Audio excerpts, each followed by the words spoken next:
หลายคนอาจจะคิดว่าอาชีพนักแสดงเป็นได้ง่ายๆ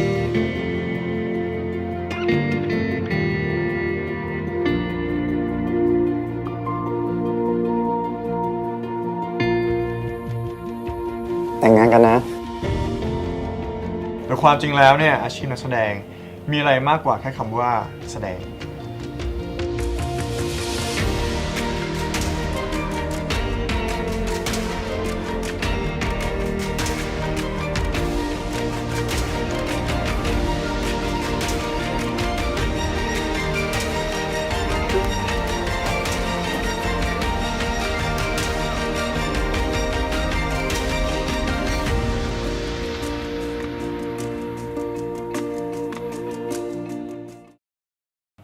สวัสดีครับทุกคนผมมิวสุประสิทธิ์ครับวันนี้มิวจะมาแชร์เรื่องราวแล้วก็ประสบการณ์เส้นทางการเป็นนักแสดงแล้วก็ศิลปินมืออาชีพครับ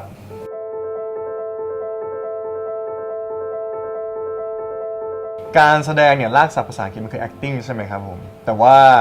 คำภาษาไทยไปบิดคำเป็นการแสดงแล้วมันมีความหมายเชิงเนกาทีฟมันทำให้เรารู้สึกว่าแสดงมันดูไม่ค่อยจริงเลยแต่ความจริงมันคือการทำครับทำตามบทบาทที่ได้รับมอบหมายมา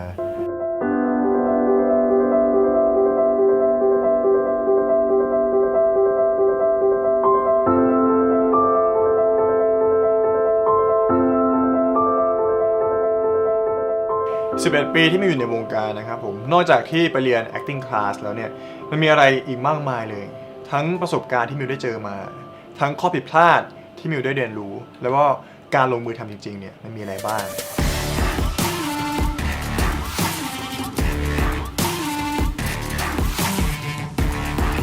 คำถามที่มิวถูกถามบ่อยเนี่ยจะเป็นเรื่อง mindset คืออะไร mindset มันคือทัศนคติหรือว่ามุมมองความคิดของคุณต่อเรื่องใดเรื่องหนึ่งซึ่งสำหรับการเป็นศิลปินแล้วก็การเป็นนักแสดงผมรู้สึกว่า mindset ที่มันสำคัญมันคือมุมมองการพัฒนาตัวเองเนี่ยมันคือการที่เราพร้อมที่จะเรียนรู้อยู่เสมอ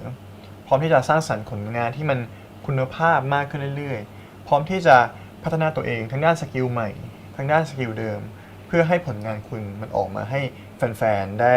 รับชมกันเป็นผลงานที่มันดีมากขึ้นคำที่เขาคิดอยู่ตอนนี้จะเป็นคำว่า growth mindset มันคือการคิดเชิงก้าวหน้า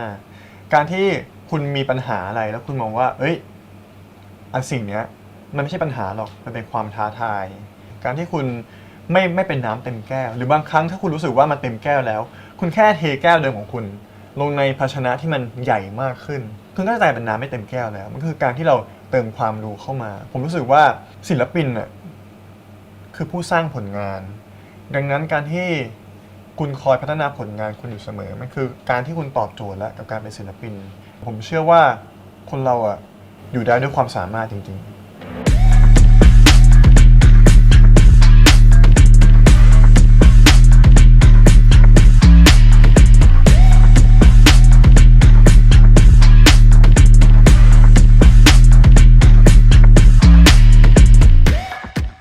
ประสบการณ์ที่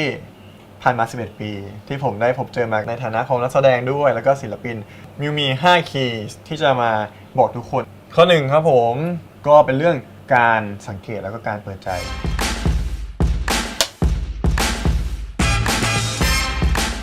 บอกเลยว่าการสังเกตกับการเปิดใจเนี่ยเป็นสิ่งสำคัญมากสำหรับนักแสดงเพราะว่าการที่เราต้องไป acting การที่เราไปสวมบทบาทเป็นคนอื่นเนี่ยดีเทลเหล่านี้คือการที่เราเป็นตัวละครที่แตกต่างจากตัวเราไปเรื่องการเปิดใจนี้สำคัญมากๆนักแสดงต้องเปิดใจครับผมถ้าเราไม่เปิดใจแล้วเรามีอคติอะไรบางอย่างเนี่ยกับตัวละครกับตัวเราเองหรือว่าคนรอบตัวมันจะทำให้เรามองไม่เห็นความจริงดังนั้นการสังเกตการเปิดใจเนี่ยมันสำคัญมากๆมันทำให้เราเข้าใจอารมณ์ความรู้สึกตัวเองเข้าใจสิ่งต่างๆมากขึ้นข้อ 2ครับผมข้อนี้ก็สำคัญมากเลยครับผมการมีสติ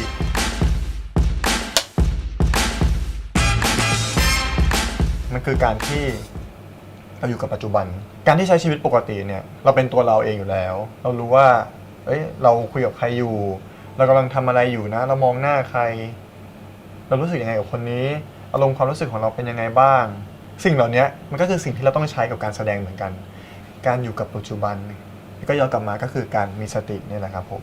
ข้อที่ 3ครับผมการทำการบ้านครับผม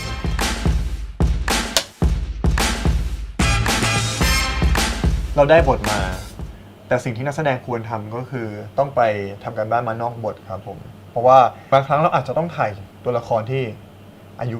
25 แต่เราไม่รู้เลยนะว่าตั้งแต่เขาเกิดมาจนถึง 25 เนี่ยเป็นยังไงบ้างบางครั้งไม่ได้บอกเลยว่าครอบครัวเป็นยังไง สิ่งเหล่านี้เราต้องเป็นคนที่ไปทำการบ้านมาเอง ไปดูมาว่าเขาเติบโตมาด้วยครอบครัวยังไงบ้านเขาเป็นยังไงนะผ่านเรื่องอะไรมาบ้าง เจอปมอะไรในอดีตบ้างที่ส่งผลทำให้เกิดปมในปัจจุบัน สิ่งเหล่านี้มันเป็นดีเทลที่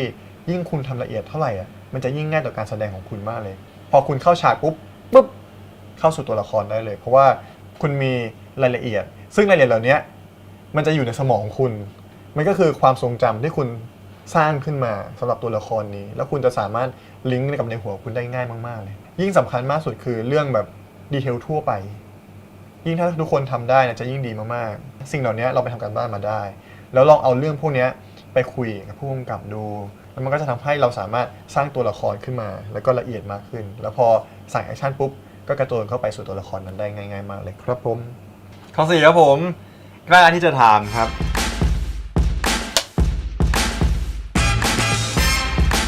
ผมเนี่ยเคยมีโอกาสไปเป็น TA ไปเป็นผู้ช่วยสอนมาครับผมก็จะเห็นว่ามีหลายๆครั้งที่เด็กๆที่เรียนเนี่ยเขาไม่กล้าถามบอกเลยว่าถามเลยครับมันจะทำให้เวลาคุณมีข้อสงสัยเนี่ยการที่ได้ถามออกไปคุณจะเคลียร์มากๆเลยแล้วคุณเองก็จะได้รู้ว่าสิ่งที่คุณสงสัยเนี่ยคำตอบมันคืออะไรบ้างก็ไม่ต้องกลัวมั่วนะครับถ้าสงสัยอะไรถามเลยครับผมข้อที่5ครับผมข้อสุดท้ายคติประจำใจตั้งแต่เด็กเป็นต้นมาเนี่ยของผมคือความพยายามอยู่ที่ไหนความสำเร็จอยู่ที่นั่นครับผมเคล็ดลับอีกนิดนึงการที่เราพยายามให้ถูกวิธีครับผมมันจะทำให้เราก้าวไปสู่จุดหมายได้รวดเร็วมากขึ้นวิธีการของแต่ละคนเนี่ยจะไม่เหมือนกันด้วยก็ลองหาวิธีการที่แมทช์กับตัวเองนะครับเพื่อให้ทุกคนเนี่ยไปสู่เป้าหมายอย่างสำเร็จได้ในที่สุดแล้วก็เร็วด้วยนะครับผม